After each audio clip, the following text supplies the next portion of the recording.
भारत एक ऐसा मुल्क है जहां जहालत बहुत ज़्यादा है और भारतीय आवाम को जाहिल बनाने का असल किरदार मीडिया अदा कर रहा है। कोई भी मुल्क अपनी खारजा पॉलिसी खुद तरतीब देता है और इसका हक भी उसी मुल्क को ही होता है।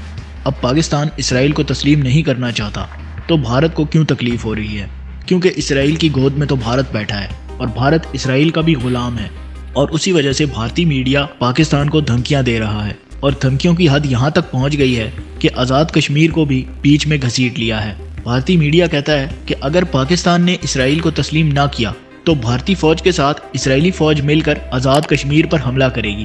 आज़ाद कश्मीर का तो कोई मसला नहीं है, आज़ाद कश्मीर के लोग तो पुरसुकून जिंदगी गुजार रहे हैं। लेकिन अगर उसी के दूसरी जानिब इंडियन ऑक्यूपाइड कश्मीर को देखा जाए तो उधर भारत की 9 लाख फौज ने कश्मीर को तबाह हाल कर दिया है और भारतीय मीडिया आज़ाद कश्मीर की बात भी इसीलिए ही कर रहा है ताकि पाकिस्तान इंडियन ऑक्यूपाइड कश्मीर की बात ना करे और बीच में इसराइल को भी घसीट रहा है। हालांकि ये तो पाकिस्तान का अपना मामला है और पाकिस्तान तो कभी भी इसराइल को तस्लीम नहीं करेगा। लेकिन अब भारतीय मीडिया का ये दावा कि भारत पाकिस्तान के आज़ाद कश्मीर पर हमला करेगा अगर पाकिस्तान ने इसराइल को तस्लीम ना किया।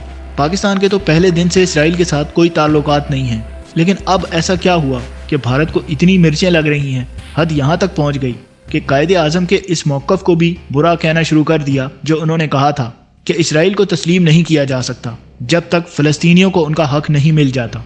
और यही बात आज का मौजूदा प्राइम मिनिस्टर भी कहता है। भारतीय मीडिया का रोना देखकर तो हंसी आ जाती है और बुलंदो बाला दावे जो भारत कर रहा है कि पाकिस्तान ने अगर इसराइल को तस्लीम ना किया तो भारत और इसराइल आज़ाद कश्मीर पर हमला करेंगे। भारत ने क्यों इसराइल को बीच में शामिल किया? क्योंकि भारत को पता है कि अकेला भारत खुद कुछ नहीं कर सकता, इसीलिए इसराइल को शामिल किया। और इसराइल वो मुल्क है जो हर बार पाकिस्तान से मार खाकर भाग जाता है। खुलकर इसराइल तो कभी भी पाकिस्तान के सामने आया ही नहीं। अभी पिछले साल 27 फरवरी 2019 की बात है जब इसराइली पायलट के जहाज़ को भी पाकिस्तान ने गिराया था। और ये इसराइली पाकिस्तान का कुछ नहीं बिगाड़ सकते, बल्कि हकीकत में भारत भी पाकिस्तान का कुछ नहीं बिगाड़ सकता। और भारत सिर्फ ऐसे ही दावे कर सकता है। कभी कहेगा कि हमारे पास राफेल नहीं था इसलिए हम पाकिस्तान का मुकाबला नहीं कर सके, और कभी अमेरिका का सहारा लेगा और कभी इसराइल का। लेकिन हर बार भारत को नुकसान ही उठाना पड़ेगा।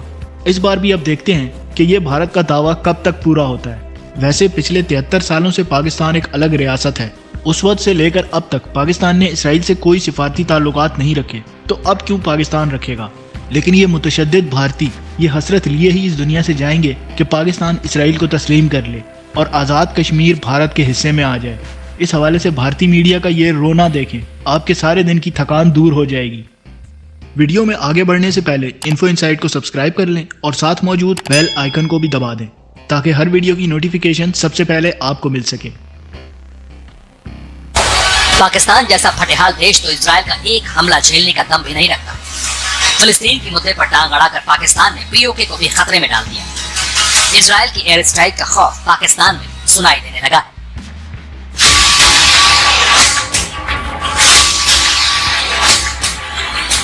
न जमीन का झगड़ा, न कोई कारोबारी नफा नुकसान, न ही दोनों देशों का बरसों से कुछ लेना देना। बावजूद इसके पाकिस्तान इजराइल को सबसे बड़ा दुश्मन देश मानता है। पाकिस्तान ने इजराइल से राजनीतिक और व्यावसायिक रिश्ते कभी नहीं रखे।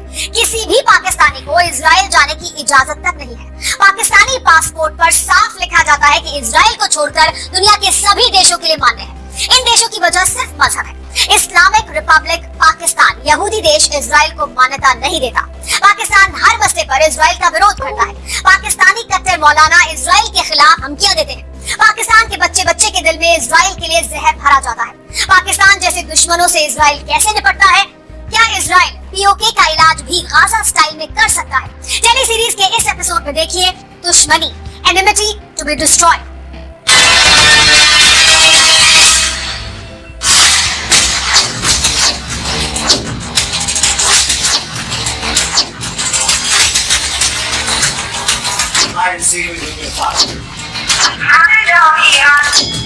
तीन जगहों में हजारों मील की दूरियां।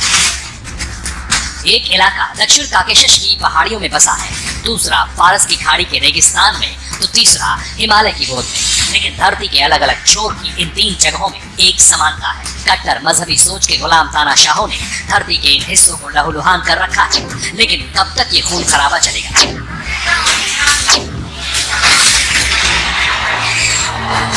क्या कोई इसे खत्म करने की नहीं सोचता? जो सोचते हैं उनकी राह में रोड़ा कौन बनता है? ये खलनायक है कौन? ज्यादा दूर नहीं जाते, सबसे करीब वाले से मिले। ये पाकिस्तान के सुल्तान इमरान खान है। इनके सिर पर जंग का भूत सवार रहता है। आतंकिस्तान के आका मौजूदा वक्त में इसराइल को युद्ध के लिए ललकार रहे हैं। इमरान खान किसी भी कीमत पर इसराइल को मान्यता देने को तैयार नहीं है। कायदे आजम यानी मोहम्मद अली जिन्ना, जिसकी नफरती सोच ने हिंदुस्तान का बंटवारा करवाया, जिस जहरीले ने पाकिस्तानियों के जहन में भारत के खिलाफ जहर भरा, इमरान खान नियाज़ी आज भी उसी कायदे आजम की लकीर पीट रहे हैं। जबकि जिन देशों के खैरात पर वो जिंदा है, उन्होंने इसराइल को दोस्त बना लिया। सऊदी क्राउन प्रिंस मोहम्मद बिन सलमान हो या बहरीन के बादशाह अब्दुल बिन हमास, संयुक्त अरब अमीरात के प्रिंस हो या कतर के किंग, सब बेंजामिन नेतन्याहू से गलबहियां करने पर उतावले हैं।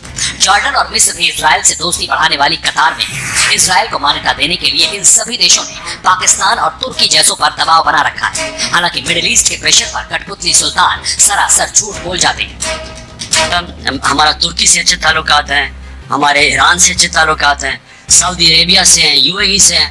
हमें कोई किसी किस्म का प्रेशर नहीं था कि जी हम कि इसराइल को हम रिकॉग्नाइज करें। इसराइल के नाम से ही इमरान खान का दिल धक कर जाता है। एक कमजोर नस दब जाती है। उसकी शिनाख्त आगे करें। पहले देखिए इसराइल पर पाकिस्तान में मचा कोहराम। पाकिस्तान में इसराइल से दोस्ती न करने पर हैरान करने वाली बातें की जा रही हैं। मैं समझता हूँ, आप देखिए कि अभी कुछ देर के बाद मजीद अरब ममालिक जो है वो भी उनके साथ अपने ताल्लुकात बहाल करें। हाँ जी, ये असमंजस आज की बात नहीं। इसराइल से दोस्ती काटने की पाकिस्तान कई कोशिशें कर चुका है। एक वक्त पाकिस्तान और इसराइल के विदेश मंत्रियों की मुलाकात भी हुई थी। तो हमने फैसला किया कि ये मौका ठीक है कि इनको जाए ताकि अपना मामला भी सेंसिटाइज करें और उन्हें कहें कि अगर आप जिस तरह आपने गजा से विड्रॉ किया है, अगर आप बाकी इलाकों से वेस्ट बैंक से आप विड्रॉ करेंगे और 2 स्टेट सोल्यूशन की तरफ जाएंगे, 2 इंडिपेंडेंट वायबल स्टेट्स जिसमें फलस्तीन का दारुल खिलाफा बैतुल मक़दस होगा, तो हम आपको तस्लीम करेंगे। इसराइल ने भारत के खिलाफ पाकिस्तान की पेशकश ठुकरा दी थी। इसराइल ने मक्कार से दोस्ती के बदले भरोसेमंद दोस्त को तवज्जो दी। पाकिस्तान के हुक्मरान बखूबी जानते हैं इसराइल को मान्यता देने से उनकी पोल खुल जाएगी। सुनिए खुद इमरान खान से क्या है मजबूरी कि हम इसराइल को कभी तस्लीम नहीं कर सकते जब तक फ़लस्तीनियों को उनका हक नहीं मिलता। अगर हम वो तस्लीम कर लेते हैं तो हमें फिर कश्मीर का भी हम कम से कम इमरान खान कश्मीर पर सरेंडर को तैयार नहीं। उनका बॉस बाजवा इसके लिए तैयार नहीं। तब हश्र क्या होगा? इसराइल जैसे घातक दुश्मन से पंगा लेना पाकिस्तान को बहुत भारी पड़ेगा। इसराइल का सभी अरब देशों में एक्सेस है। इसराइल के किलर ड्रोन की गार्ड पाकिस्तान के पास नहीं। जिस दिन पाकिस्तान ने धौंस जमाने की कोशिश की, बाजवा ब्रिगेड की धज्जियां उड़ना तय। तुर्की के मॉडर्न ड्रोन भी इसराइल आरोप के आगे फिसलते। चैनल को सब्सक्राइब करें और कमेंट करके लाजमी बताएं कि आपको हमारी वीडियोस कैसी लगती हैं और किस टॉपिक पर आप वीडियोस देखना चाहते हैं। मिलते हैं अगली वीडियो में। अपना ख्याल रखें और हमारे चैनल का भी।